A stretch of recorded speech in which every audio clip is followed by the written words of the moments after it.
Welcome back to the Anti-Meta Meta Club. This week, Race C is Group 4 at Trial Mountain. It's just a sprint, but tire wear does come into play. Luckily, you can adjust the brake balance a little bit. You may recognize this anti-meta car from the last time we had a Group 4 Race C. Let's get into it. What the Citroën lacks in top speed, it absolutely makes up for in every single other category. Brakes, handling, turn-in, traction, it is a really fantastic car. Even better yet, the tire wear is probably the strongest in the entire Group 4 category, so at the end of the race you can maintain almost the same pace that you had at the very beginning. The meta car is absolutely the Supra, as you can see by taking even just a glance at the leaderboard. However, Group 4 is very close right now, and a lot of the different cars are viable. Drifter was able to get a 0.2, I managed a 0.4 but accidentally didn't save the replay, so I had to re-record and I only got a 0.5 after that. Like I said before, tire wear and race pace is what really makes the car. The first thing we want to look for on the right is when the barrier changes color, kind of moves off to the side, and then the curb becomes visible. Our turn-in point is this first brown patch of grass right after the beginning of the orange barrier. I immediately lift to get the weight to shift over the front tires, but I'm always playing with the throttle through this sector to make sure that I keep up enough speed while also being able to handle the car and point it where I want it to go. Make sure you turn in long before you think you need to make sure that you can just barely hit the curb, cutting as much of it as you possibly can. Notice I'm barely to the right of the middle of the track when I turn in. The beginning of the curb on the left is a good point to start trying to figure out where you want to turn in depending on your speed. This absolutely will take trial and error. The crest and elevation will also determine when you get on and off the throttle. The entrance to the tunnel makes it really easy to know when to brake. You hit the brakes right before you get in there. You want to get down to third gear as quickly as you can and then get yourself as close to the inside wall as you possibly can before then getting on the throttle. You unfortunately can't see the exit by the time you need to be on the throttle, so it's going to be all about timing and carrying as much speed into the corner as you can. After quickly getting ourselves all the way to the left and straightening out, we're going to brake right before we get to that yellow sign there on the left. Quickly get to second gear and immediately start trail braking and turning in. You want to get as close to this inside corner as you possibly can. Back to third before we get on the throttle. Again, we want to avoid hitting the wall, but we want to get as close to it as we possibly can, as you know. No need to track out more than about a car's width. We're going to look for the end of the curb here on the left, and that's where we're going to brake, downshift, and immediately try to hug this inside corner right here. Once you're about in line with this truck here on the left, that's when we're going to get back on the throttle gently to avoid understeer. Resist letting off the throttle even a little bit, even if it's pushing you wide away from where you want to set up for this next corner. When your car is fully in the tunnel, that's when we're going to turn in and downshift. Apply the brakes after starting the turn in. Take note of how the track kind of dips down here and then levels out about mid-corner. It's really important not to get too hard on the throttle before the track levels out, but you do want to be fully on the throttle when it does. It's very important to commit and not lift off on this corner exit, because if you lift off at all, it's going to cost you a lot by the end of this straight.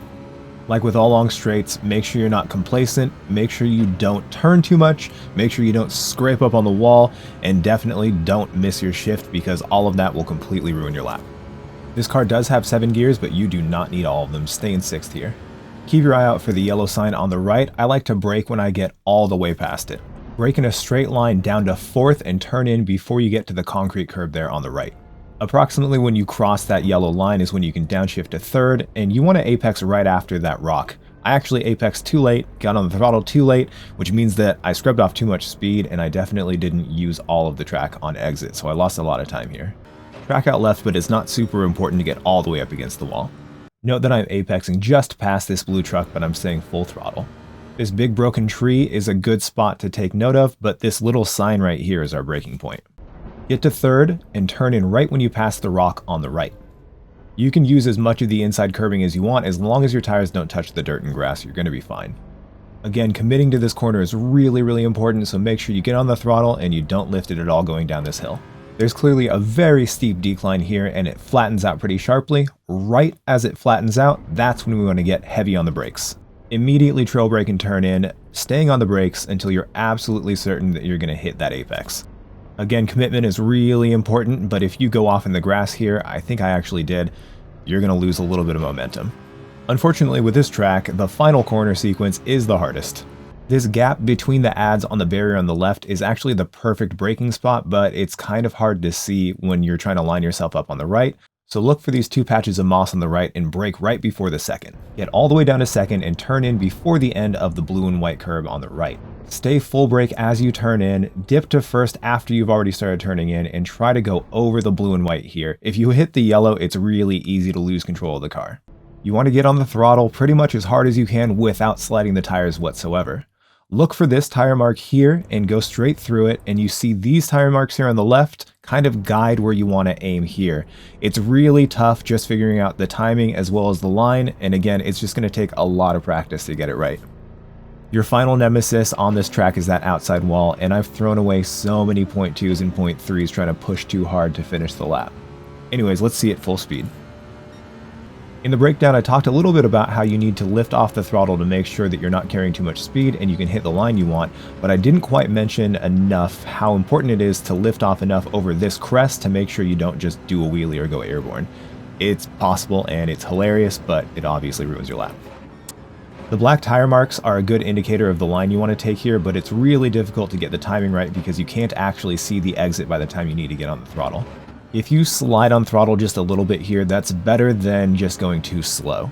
Make sure you say hi to the monkey as you drive under them right there, and when you get on the throttle here, it's going to push you away from where you want to be, but don't worry because it's more important to have a lot of speed going into this corner than it is to really stay really tight on the entry. As long as you really hug the inside of that left-hander and get on the throttle really early and commit to it, you should be fine. I've seen a lot of people's laps where they seem to get bored and they steer a lot, they try to adjust their line too much. Try to do as much as you possibly can just to get a really good trajectory at the beginning of the straight so you don't have to adjust and you don't worry about running into the walls or anything like that. I definitely slowed down too much here. Using that big rock as a clipping point is really important because once you get on the other side of it, it's pretty easy to determine if you're going to hit the outside wall or not. Just be really brave with it. Make sure you're trail braking a little bit longer than you might expect to because both this corner and the next are downhill, so if you let off the brakes too early, it can cause your car to slide off the line pretty easily. Make sure you also say hi to Nessie on the right there. The curbing on the right is pretty interesting. It's kind of that bumpy curbing, and if you go up onto it when you're braking, it can kind of extend the braking distance. But if you do it right, it might not mess up your line. It's really weird. I suggest just playing around with it. I usually just avoid it unless I'm trying to really extremely widen my line, but I pretty much usually just avoid it. That last wall is the bane of my existence, and I really hope you don't hit it as much as I did trying to get this lap. Leading into the first few races that I did, I was actually convinced that another car was going to be the anti-meta car of the week, but then I saw how well certain people, J-Nord for instance, were driving the Citroen, and when I tried it, I realized, yeah, this car is absolutely it. If not for all the other reasons, the handling, the acceleration, the tire wear itself sold the car for me. It definitely doesn't seem like it's quite as fast as the Supra, of course it being the meta car, but it is incredibly fast, and towards the end of the race, you cannot deny the tire saving capabilities of this car. With all that said, that means that I had to try to record this at what ended up being, I believe, 3 a.m. for me. And so I used one of my EMEA accounts to race in EMEA Top Split.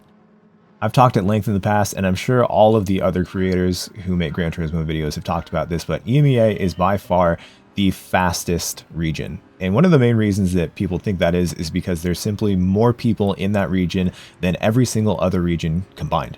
It's logical then to assume that there'd be way more fast drivers, but also way more dirty drivers, and that is something that I've had to deal with.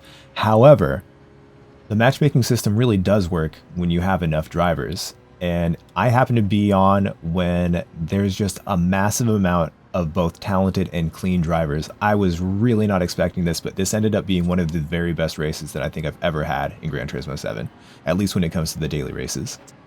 Anyways, back to the race. I really wanted to show off that first part to show how much faster the Citroen is than the BMW, which is also hilarious because Medi got a 57.9 with the BMW with an optimal 57.5. I also wanted to show off how I was being way too cautious at the beginning and these guys just started driving away from me because I assumed there would be some accidents. There were not. One of the first signs I had that this was going to be a fantastic race was the fact that I was able to pass a guy on the outside there and he gave me full space while also still being competitive and maintaining his space. I don't know why he slowed down at the beginning, but either way, he still tried to maintain his position. He did successfully, at least temporarily, and he also gave me space. It's so rare when it comes to my region. Okay, enough ranting about how pleased I am to have a clean race. You can really see how much faster the Ferrari is on the straights, and he had just enough room to then get in front of me, and Again, really pleased. Anytime you see a plume of smoke like that, you can guarantee someone hit someone else.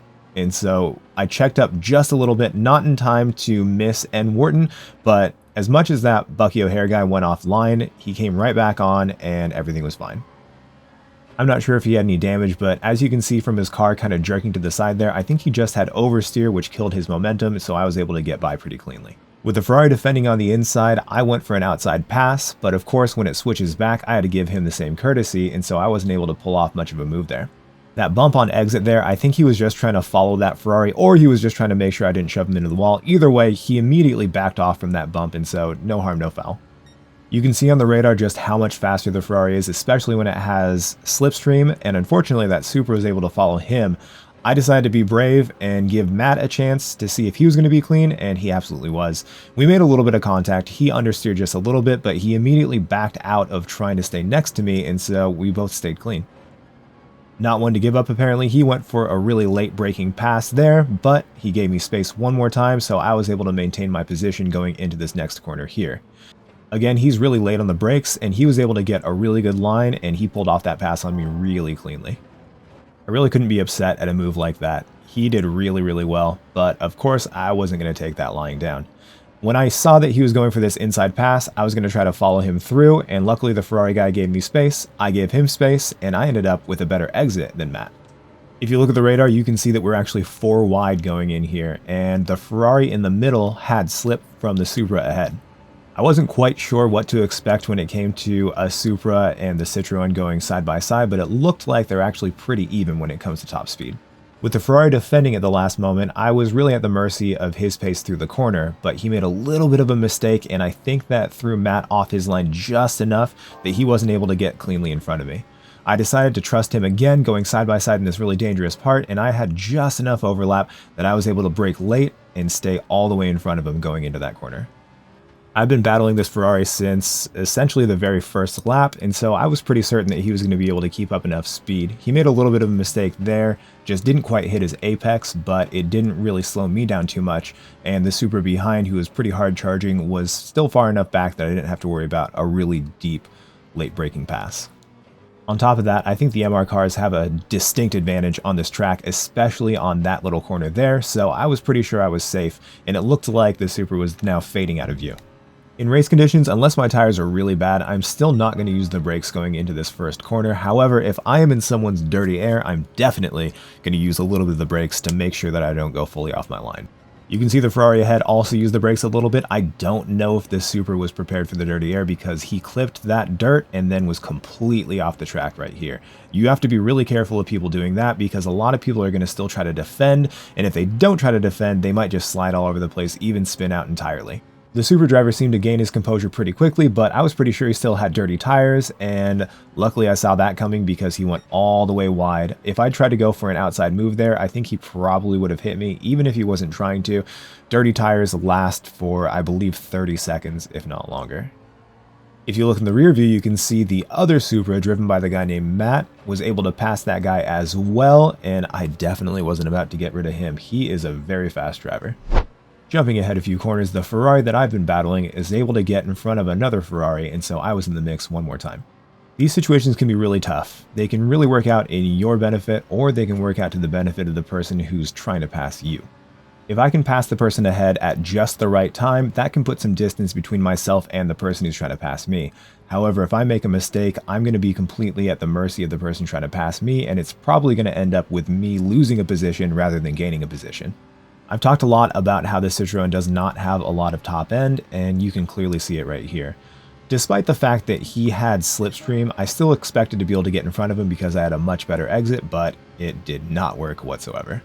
Now my goal was just to try to apply pressure. I wanted to stay as close to this guy as I possibly could, and I knew that with this car's handling, I could stay really close and still make it through these curves with enough speed, and my opportunity came right here. As I went for this turn, I tried to stay as close to the inside as I possibly could, and he ended up bumping me a little bit before the apex, and it looks like he just lifted off after that. That little bit of contact wouldn't have been anything even in iRacing or even real life, so I'm not quite sure why he ended up lifting there, but I wasn't going to argue with it. I once again successfully and cleanly deterred Matt from passing me, but he was really fast. I was not quite sure if I was going to be able to hold him off for very long, But as I entered this corner, I saw that I had slip from the Ferrari, and this was the first time that I was going to be able to see what this car could do in slip versus a car behind me in slip, and it became pretty apparent that I didn't have enough juice to stay in front of the Supra. In retrospect, it was a bad idea for me to move and defend there because the Supra then got the slipstream from the Ferrari. If I'd stayed there, he probably wouldn't have been able to get in front of me, but either way, now we're trying to defend on the inside. Now I gave him space on the exit, and he hit me a little bit before we got to the point where things would get really tight, but I think that was just a small mistake on his part, trying to turn in a little bit too early, and I don't think he'd be too mad about that. I don't think it really slowed him down. I think, again, he just turned in a little bit early, so I just kept going. I didn't feel like I was being dirty. I do think I gave him enough space, and again, we collided before we got to the point where I'd be squeezing him up against the wall anyways. So we were in a familiar position again. I was behind the Ferrari, the Supra was behind me, and we're in a part of the track where our cars are definitely superior to the Supra, or at least that's what it seemed like so far. So again, I was going to try to gather myself, get as close as I could to this Ferrari, and then put a move on him as soon as I possibly could. I don't think I noticed before that he'd flashed his hazards right there. I think that's kind of like a GG's. You're still with me. This is a good race. I think it was kind of a game recognized game kind of situation right there, but it was pretty cool. I really enjoyed racing against this guy and the guy behind me. I've talked many times about when you kind of get to know a driver, you can know how they drive, you can know their weaknesses and that kind of stuff. And I knew that he was really fast, so I was really comfortable staying really close to him. It looked like he braked a little bit too late there, so I was going to try to make a move, but that ended up being a mistake on my part because he was able to maintain a lot of speed through that corner, and it actually just brought Matt closer to my tail end. Once again, leading to the straight, I plan on just sticking right behind the Ferrari because I wouldn't be able to pass him, especially if he had slipped from this Veyron, and the Supra would be able to pass me, but probably not get all the way in front, and then that happened. This might seem like a good thing at first, but the Ferrari didn't slow down a ton because of that, and I think it's because he probably still had slip from the Veyron. I wasn't sure I was going to be able to get in front of him, and I wasn't. With Matt then using my slipstream to get really close, I had to defend one more time, and then we're 3 wide going into this corner. Going into this corner, I was actually pretty sure the Ferrari was going to pass both of us, but I'm really not sure what happened. I ended up in front of both of them. I don't know if it's just because I took that corner really well, but I was not about to complain about that. Halfway through the race, there's a Veyron in front of me, so I was pretty sure that as long as I didn't mess up these next couple of corners, I could use the slipstream of the Veyron to my advantage, and I'd be able to actually lose that Supra once and for all. The Veyron is absolutely the funniest car in this class. You probably know this if you're watching this video, but for some reason there's a Group 4 Veyron and not a Group 3 Veyron. So you can't use it in Manufacturer's Series, but it's just crazy. It's a Veyron detuned to like 400 something horsepower. Anyways, it's ridiculous, and as you can see, it's struggling on the tires, or at least it seems like it's struggling on the tires, and that brought me close enough to him that I had really good slipstream, and the Supra behind did not quite have the same slipstream strength that I did. After seeing how the Veyron slipped off the line earlier, I figured he was going to do the same, and entering this corner, it seemed pretty obvious he was. So I positioned myself a little bit wider than usual, delayed my throttle input, and I was able to get right up next to him going into this corner into the tunnel. If you look in the mirror, you can see the Veyron immediately shut the door so the Supra couldn't follow, but of course it's not going to be the end for him. He then went for an inside pass here, came real close to my bumper, but despite the fact that he got in front of that Veyron cleanly, I was able to get just enough in front that it was going to take a lot for any of those guys to catch me, so my eyes were on the people in front. It took a little bit more than a full lap to catch up to the pack of 3 ahead, and Matt was still pretty close, though only 0.2 closer than he was a lap before. As always, I always stress the importance of knowing both your opponents as well as the types of cars they're driving, and from what I know about the Mustang, despite the fact that it was actually my first anti-meta car when it came to Group 4 on this track, the Mustang now definitely can't really hang with any of the other cars. I was not actually going for a pass here, I was just trying to follow them, but the Mustang braked so early that I had to go for a pass unless I wanted to run into him, and so that ended up working to my benefit. I was able to stay in the slipstream of the cars in front, and then the Supra, who's been harassing me this entire race, was then stuck behind that Mustang. It had taken about a lap, maybe a lap and a half, to get a little bit more than a second closer to these guys, so I thought, being half a second back, it was going to take at least to the end of this lap to be able to pull off a move on the Supra ahead, but once again, the Supra is really difficult to drive. And with him going off like that, it became really clear that I was going to be able to pull off a move a lot earlier. He was smart and he went to defend really early, but he still had dirty tires and he had ruined his momentum. I'm sure his tires were also pissed off, so I was able to pull off this outside move. And again, I was so thankful that he was a clean driver. A little bit less than a lap later, I had cut out a second between myself and Bahamas, and I'd actually somehow put more than 2 seconds between myself and Matt. I think it took him a long time to get in front of YT Racing. With my better exit, I tried to go for an inside pass, but he defended, so I went for an outside pass, and he once again gave me space, which is just really cool to see. I wasn't fully clear yet, so I had to take the outside line once again, which is really tough on that corner. Luckily, going over the marbles doesn't really do anything, and then I was able to get a really good line into here. However, this straight is incredibly long, and I definitely didn't clear enough, so he had my slipstream through this entire thing. Now, I knew that I could trust him, but I wasn't about to let him have the inside line, so when he got a little bit closer, I went all the way on the inside. Now, I'm not quite sure if he meant to bump draft me. I don't think he did, but because he did, I felt confident going on the outside, and then he went for an inside move. Luckily for me, he really missed his braking point, so we pulled off the old switcheroo, and then I was able to get cleanly in front of him. Since I had nothing but clean air in front of me, I was able just to use my pace to stay clear of everyone else, and that's about the best result I possibly could have gotten. With Danny racing in key in first and second, I'm not sure who that third guy was, but they were gone from the very beginning, and I think I couldn't have done any better than that. That was a fantastic race, and I loved every second of it. Thank you once again for watching my video. Please don't forget to like and subscribe and all of that good stuff, and I hope you have a fantastic day. No, I demand you have a fantastic day.